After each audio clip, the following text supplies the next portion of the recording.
Good afternoon, everyone. Good afternoon, Mr. President. Hope everyone had a safe and enjoyable 4th of July weekend. As I said in my Independence Day address to the nation, we're closer than ever to declaring our independence from this deadly virus. Today, after receiving a briefing from my entire COVID-19 team, I'm proud to announce that we're getting even closer. Because of our wartime effort to administer 300 million shots in arms in just 150 days. More than 182 million Americans have received at least one shot, including nearly 90% of seniors and 70% of adults over the age of 27. By the end of this week, we'll have reached the mark of 160 million fully vaccinated Americans, and that's a goal I set in March that I'm thrilled we're going to hit just a few days after July the 4th. So we will have 160 million fully vaccinated Americans, up from roughly 3 million when we took office 5 months ago. We see why it matters. COVID-19 cases and deaths are down by 90% since January. Millions of fully vaccinated Americans are getting back to living their lives as they did before. Businesses are reopening and hiring and rehiring. And projected economic growth is the highest it's been. Projected growth is the highest it's been in 4 decades. And the bottom line is the virus is on the run and America is coming back. We're coming back together. This is one of the greatest achievements in American history, and you, the American people, made it happen. But our fight against this virus is not over. Right now, as I speak to you, millions of Americans are still unvaccinated and unprotected. And because of that, their communities are at risk, their friends are at risk, the people that they care about are at risk. This is an even bigger concern because of the Delta variant. In today's briefing, we discussed how the Delta variant is already responsible for half of all cases in many parts of this country. It's more easily transmissible, potentially more dangerous. And it should be because of reconsideration. And look, let me put it another way. It seems to me it should cause everybody to think twice. And it should cause reconsideration, especially young people who may have thought that they didn't have to be vaccinated, didn't have to worry about it, and didn't have to do anything about it up to now.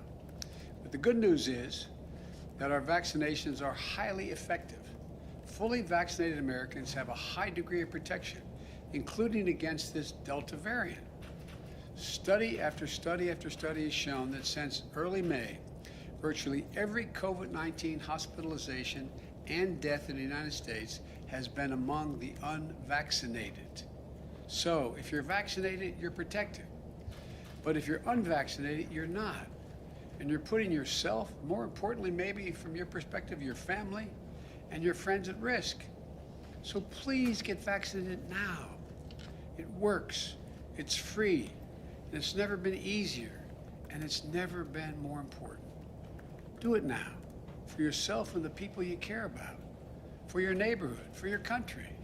It sounds corny, but it's a patriotic thing to do. In today's briefing, we discussed how our administration is going to devote the remainder of the summer to a special focus on 5 ways to make gains in getting those of you who are unvaccinated vaccinated. Because here's the deal. We are continuing to wind down the mass vaccination sites that did so much in the spring to rapidly vaccinate those eager to get their first shot and their second shot, for that matter, if they needed a second.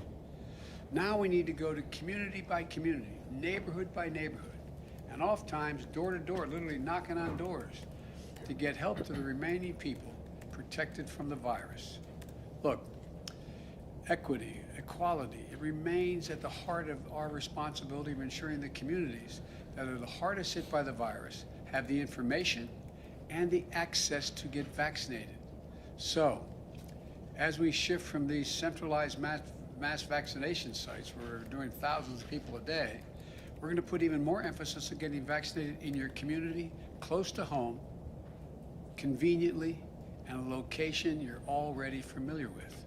First thing we're going to do, this includes 42,000 local pharmacies where folks with questions can talk to the pharmacists they know and already have dealt with. These locations overwhelmingly allow you to walk in without an appointment, get the vaccination when you're picking up your prescription or just going in to get toothpaste or something else you need from a drugstore. Second, my team is going to place renewed emphasis on getting the vaccines to more and more family doctors and healthcare providers, so more Americans can get the shot at their doctor's office from the folks that they know and they trust the most.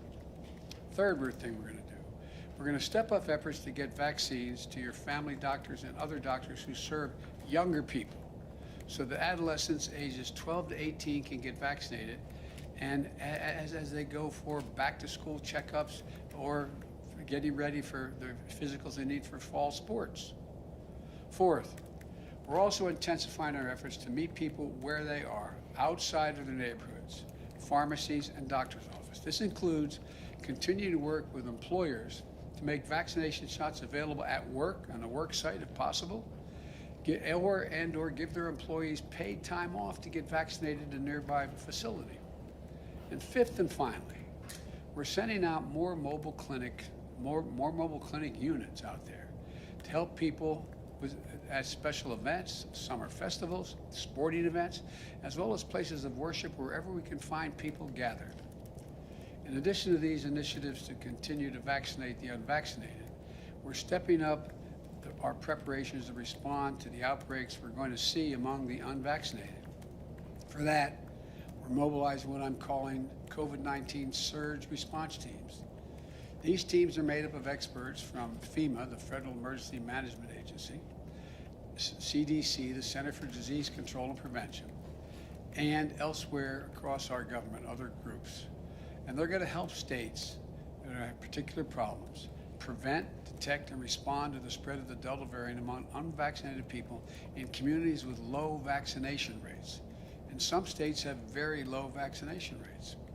They're going to be able to we're going to deploy things like testing to expand detection of the virus, medicines to help treat the infected, and we're going to provide federal personnel to fill gaps in staffing and technical experts to help investigate outbreaks, because they're going to happen in states with very low vaccination rates. The bottom line is my administration is doing everything it can to lead a whole of government response at the federal, state, and local levels to defeat the pandemic. But we need everyone to do their part. Millions of Americans have already done that. We have to keep it up, though. We have to keep it up till we're finished. Let me close with this. We are emerging from one of the darkest years in our nation's history into a summer of hope and joy, hopefully. Think about where you were last year, where you are today, what you were able to do last year at this time and do today. It's a year of hard-fought progress. We can't get complacent now. The best thing you can do to protect yourself and your family and the people you care about the most is get vaccinated. The best things the community can do to protect themselves is to increase vaccination rates. You can do this. You can do this. Let's finish the job. Finish it together. God bless you all, and please, please get vaccinated. It makes a big difference. As I said, it's a patriotic thing to do. May God protect our troops. Thank you. Mr. President, on the latest ransomware attack, can you tell us if you believe that rises to the level of U.S. retaliation? I can tell you a couple things. I received an update from a national security team this morning. It appears to have caused minimal damage to U.S. businesses, but we're still gathering information to the full extent of the attack, and I'm going to have more to say about this in the next several days. We're getting more detail and information, but that's what I can tell you now, and I feel good about our ability to Mr. President. Is Putin testing you, sir? You speak twice about the Delta variant. What did you mean by that? Would you reconsider your airstrike policy? Okay.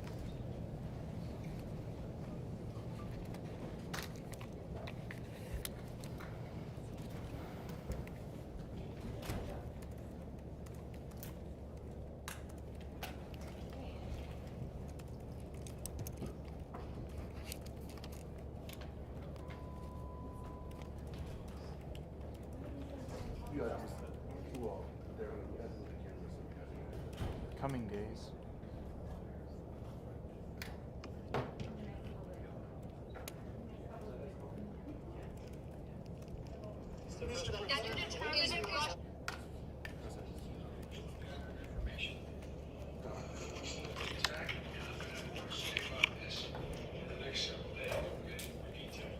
In the next several days.